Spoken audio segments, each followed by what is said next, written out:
Yun, so hello guys and good morning. So update na naman tayo ulit sa ating breeding ng danyo. So ngayon lang ulit nakapag-update kasi tinatamad. So ito guys, mayroon akong massive breeding ng sunburst na naman yung yung pinufokusan natin ngayon. May mga green hawk din po ako pero more on sunburst yung tinitira ko ngayon kasi napakarami na ako puna ng green hawk dun sa likod. So sunburst na naman yung paparamihin natin kasi may malakas din yung sunburst. So ganun pa rin, ito yung breeding natin. Tig isang pair bawat lagayan. Pero meron din ako ditong trayo at saka dalawang babae, dalawa ring lalaki. Tulad nitong crossbreeding ko, golden flame po ito. Tsaka yung ang female niya dito is amber gold.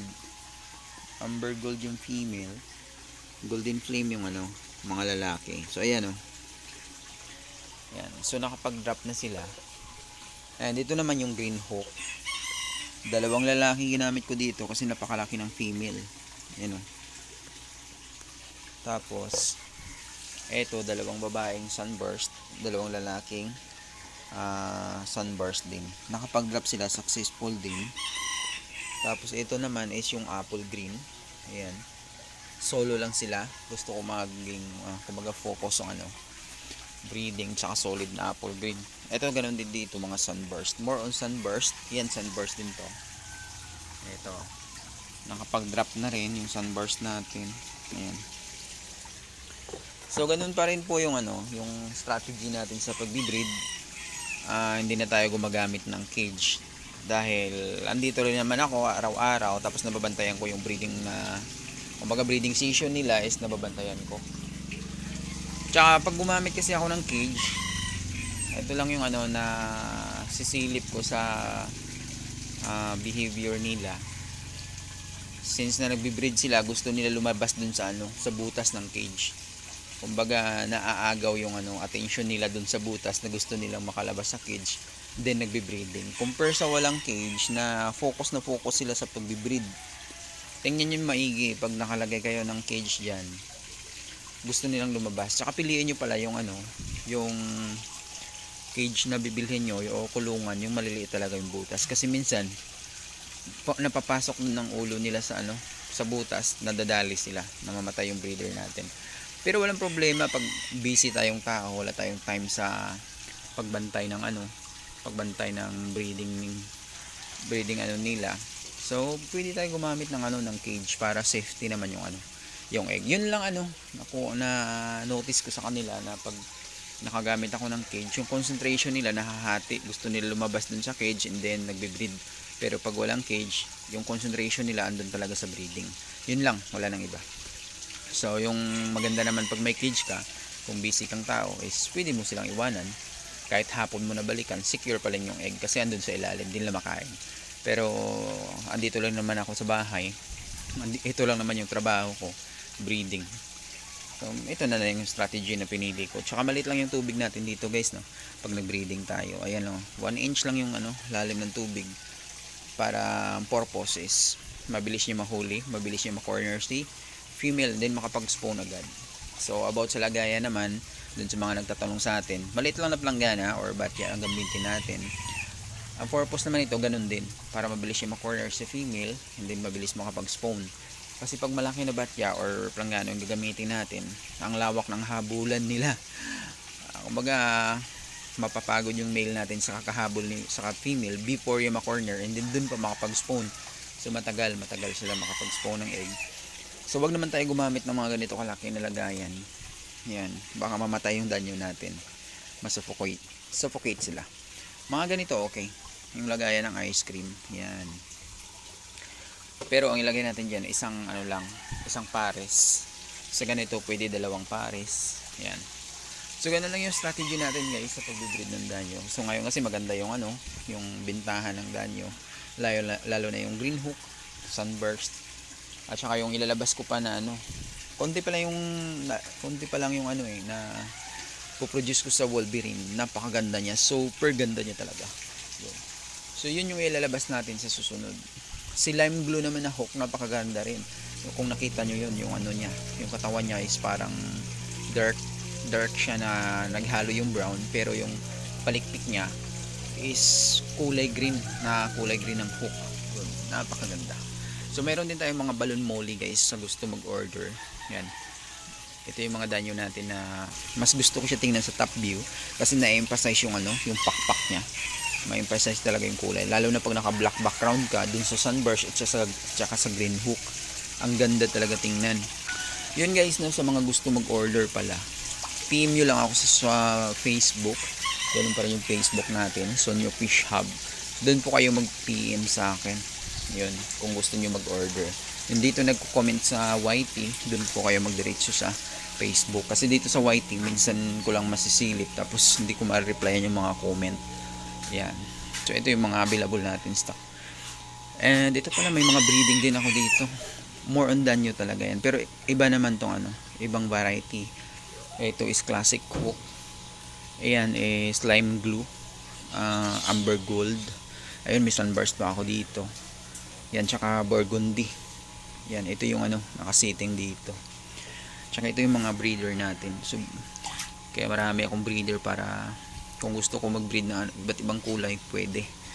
Tsaka separate yung mga male natin guys sa female. Ito yung mga male natin. Ayun, oh.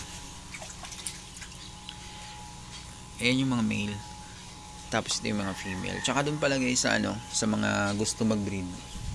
Mas maganda piliin nyo na breeder is bata pa compare dun sa mga full grown, pa-expire na yan. Yan. Kasi minsan ang full grown maganda lang siya tingnan, pero when it comes sa breeding palaos na siya. Hindi gaya ng ano ng mga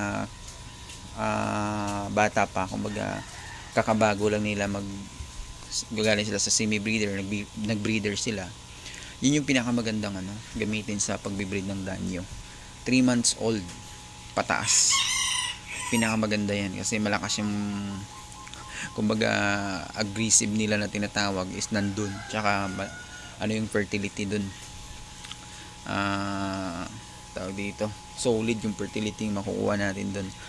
So 80% to 90% is mag-hatch yung egg ng mga danyos natin compare dun sa mga full grown na syempre matanda na sila, medyo pahina na yun yung ano similya nila. Tsaka sa female yung linalabas nila na eggs doon is parang oversized na.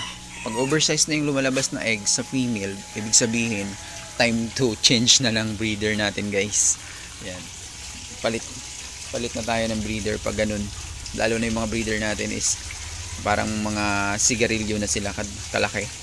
Yung mga breeder ko dyan ng mga ano, mga going to 1 year, ang lalaki nila, oversized na, parang ganito na, oh, parang ganito kalalaki. So pag ganyan yung size, pangit na yan sa breeding. Mas maganda yung ano, yung 3 months old hanggang 7 months old na gagamitin natin pang breed.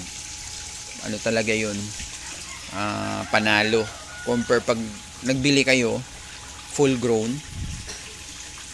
Ano na lang, kung gusto nyo siya gamitin sa pagbe-breed, konti na lang yung time nila, mag-expired na. So hindi nyo ma-enjoy yung pag ano ng breeding. Pero kung ito yung idea ko, susundin nyo, mas makapag-produce pa kayo ng marami before sila ma-expired. Kung gusto nyo ng ano, breeding Pero if gusto nyo naman yan ng ano, nyo lang naman ng pang pet lang, pang display, ano lang, kumbaga pang palipas oras na ano, yun yung magandang kunin, yung full grown kasi maganda sila tingnan. Lalo na yung mga palikpik nila is hanggang ano, parang aabot na sa kanilang buntot. Ito kasi mga danyo ko guys, is sobrang haba ng mga palikpik nito pag nag-mature. Halos abot buntot yan, yung haba. Pag nag-mature sila, parang lilipad na yan na paru-paro. Pero when it comes sa breeding talaga, mas maganda piliin yung mas bata. Yan. Mas bata talaga guys, mas maganda.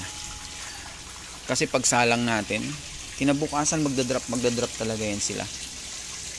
Pero pag ano, mature na yung breeder natin, mahirap sila padropin.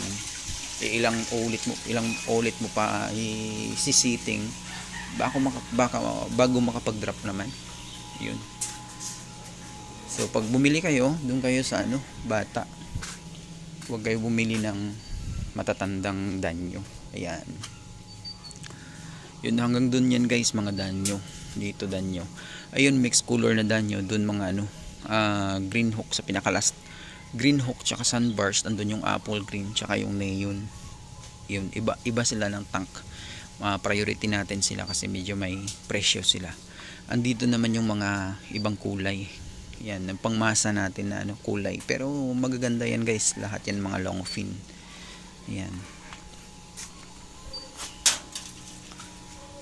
So, sa gusto mag-order sa atin, PM lang kayo dito sa ano, Facebook page. No, Facebook account ko talaga yan. Sonyo Fish Hub din. Yan. So, location ko guys is Cabancalan City, Negros Occidental. Nag-ship ako via Flash tsaka LBC. Yung shipping fee dun sa Flash, depende yun sa kilo. Pero pinakamataas na babayaran nyo dun, nationwide na yun 100 pesos lang. Sa LBC naman, nationwide na yun. Pag hindi remote area, 134 standard na yun ng shipping fee. 134.